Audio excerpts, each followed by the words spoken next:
Hai, ketemu lagi dengan Benedikta Bonowidya. Kali ini aku akan menceritakan hasil evaluasi dari 4 kemo yang telah aku lalui. Dari evaluasi itu, kemudian aku diminta untuk ke dokter bedah ortopedi. Makanya aku pergi ke RSCM karena beliau yang mengoperasi aku pertama. Profesor menanyakan padaku di saat itu, ibu mau apa dengan tumor itu? Terus aku jawab, aku mau tumor itu diangkat, tapi aku tidak mau amputasi. Kenapa? Dokter nanya. Terus aku bilang aku nggak siap, secara psikologis aku nggak siap. Kalaupun aku bisa mengatakan bahwa aku siap, itu hanya di mulut, tidak di hatiku. Oke, kemudian profesor dengan beberapa asistennya melihat foto dan dia oke untuk melakukan pembedahan. Dan dia juga baru saja melakukan pembedahan pada pasien yang kasusnya sama persis sama aku dan dia berhasil. Jadi itu membuat aku bersemangat untuk melakukan tindakan itu. Nah, dalam perjalanannya persiapan untuk operasi itu direncanakan sama dokter tanggal 12 November ini. Nah, Senin kemarin aku mulai melakukan persiapan untuk operasi. Yang pertama dilakukan adalah swab. Hasilnya, hooray, hasilnya negatif. Kemudian periksa lab, hasilnya baru kuperoleh besoknya. Selasa aku datang lagi ke RSCM Kencana untuk mengambil hasil lab, dan hasil labnya oke juga. HB ku bagus, trombositku, leukositku juga bagus, fungsi ginjalku bagus, fungsi hatiku bagus. Yang dibutuhkan untuk operasi itu semuanya bagus. Sesudah itu aku pergi ke dokter paru. Dokter paru juga melihat hasil labku, kemudian dia memeriksa paru-paruku dengan cara menggunakan stetoskopnya, dia rasakan, kemudian dia juga memeriksa bagian samping ini, dan dia mengatakan bahwa baik, ibu boleh menjalankan operasi. Setelah itu saya ke dokter jantung. Sebelum ke dokter jantung, saya EKG dulu. Dan begitu lihat hasilnya, dokter jantung mengatakan, oke, ibu boleh menjalani operasi. Rasanya senang banget karena EKG ibu bagus, ibu nggak punya masalah pembengkakan jantung dan sebagainya. Dia juga memeriksa dengan stetoskopnya. Dan ibu silakan menjalani operasi. Dan yang terakhir itu kira-kira setengah 2, jam 2 gitu, aku ke dokter anestesi. Ketika di dokter anestesi, dia mengatakan bahwa anestesi yang akan saya lakukan itu akan lewat bagian belakang saya, akan dipasang selang kayak gitu. Tapi sudah itu saya dibuat tidur. Itu sama persis dengan anestesi yang saya terima ketika operasi tahun 2018. Jadi oke, fine, tapi ada catatan yang penting yang harus saya perhatikan. Dokter anestesi mengatakan karena ibu pernah operasi, ibu pernah melakukan beberapa kali kemo, dan ibu dinyatakan ada pengentalan darah. Efeknya dari operasi itu kemungkinannya akan terjadi pendarahan cukup besar. Oleh karena itu perlu disiapkan eh, kantong disiapkan darah cadangan. Beliau mengatakan dia akan coba cek ke bank darah nanti biar suster gitu ya. Nanti biar suster mengecek apakah di bank darah RSCM ada stok golongan darah ibu. Saya golongan darah A+, A positif. Jadi oke, yang kedua, kita tidak berharap kemungkinan yang nggak bagus, tetapi saya merasa perlu disiapkan ruang ICU bila pendarahannya masih terjadi, supaya segala sesuatunya bisa terkontrol. Ketika beliau menjelaskan, ya saya katakan oke, penting semua disiapkan. Sudah selesai pemeriksaan dari dokter, saya kemudian kembali ke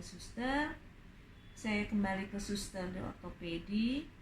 Kemudian saya diminta untuk menunggu beberapa saat karena ada permintaan darah, jadi dia mengambil sampel darah aku.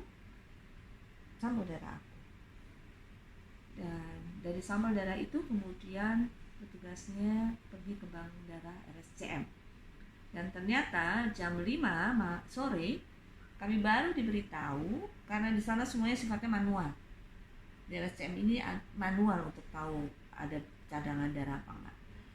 Jadi jam 5 saya baru diberitahu kalau di bank darah RSCM kosong untuk golongan darah A positif.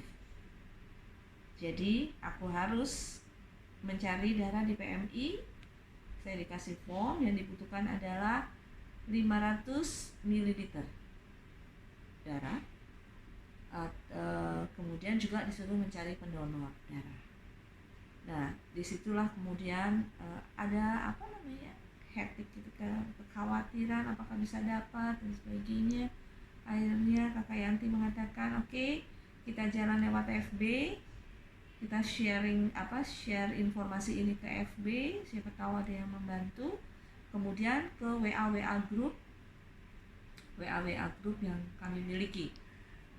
Saya juga menghubungi kantor Kompas, ke pensiunan Kompas, itu saya lakukan. Dan ternyata responnya luar biasa, banyak sekali dari berbagai macam komunitas yang mau membantu. Saya juga dapat info bahwa ada grup Blood for Life ID, masalah. Nah itu pun kami isi karena mereka mengirim form dan saya harus mengisi formnya, sudah diisi. Jadi malam itu mulai dari jam 6:30 sampai jam 11 malam, dari 4 atau 5 yang kami prediksi akan cukup untuk memenuhi kebutuhan darah saya, ternyata ada 11 orang yang mendonorkan darahnya. Itu sesuatu yang luar biasa. Sampai saya terharu, saya menangis, saya berdoa sama Tuhan karena saya diberi kemudahan serta bersyukur kepada Tuhan. Nah, adik saya yang standby, adik saya dan Kak Rustam itu standby di PMI karena saya tidak bisa standby di sana. Telepon Kak Yanti ini banyak banget orang yang masih mau donor gitu kan. Terus Kak Yanti mengatakan nggak apa-apa Mbak, biarin aja sampai sebisanya. Kalau misalnya Mbak Widya sudah cukup darahnya, darah sisa yang lainnya bisa kita sumbangkan kepada orang-orang yang membutuhkan, karena golongan darah A+ itu agak langka. Udah adik saya tenang, jam 11 adik saya pulang. Kami mendapat 11 pendonor. Ada hal lagi yang luar biasa menurut saya. Seorang teman Kak Yanti bernama siapa Kak?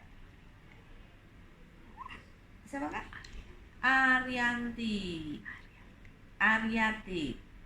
Ada seorang teman Kak Yanti namanya Aryati, itu mengatakan pada Kak Yanti, tolong sampaikan kepada Mbak Wid kalau bisa diusahakan Mbak Widya terima hosti kudus. Ya, terima hosti. Kemudian mikir siapa ya? Oke, Aku kebetulan tinggal di apartemen, berarti aku ada di Pejompongan. Aku kontak Ibu Linda. Ibu Linda itu adalah salah satu orang tua murid ketika sekolah saya masih ada di Ben Hill, Sekolah Bina Bangsaku di Ben Hill. Saya minta tolong sama beliau, apakah bisa diakon datang kepada saya untuk memberi komuni kudus. Ibu Linda mengatakan, saya usahakan, Mbak Widya, saya usahakan. Kira-kira jam 9 malam, Ibu Linda mengatakan bahwa Pak Stefanus, diakon di Gereja Kristus Raja Pejompongan, bisa memberikan komuni kudus. Ya ampun, rasanya Tuhan begitu sayang kepada anaknya. Semuanya dimudahkan dan saya dapat apa yang memang saya butuhkan.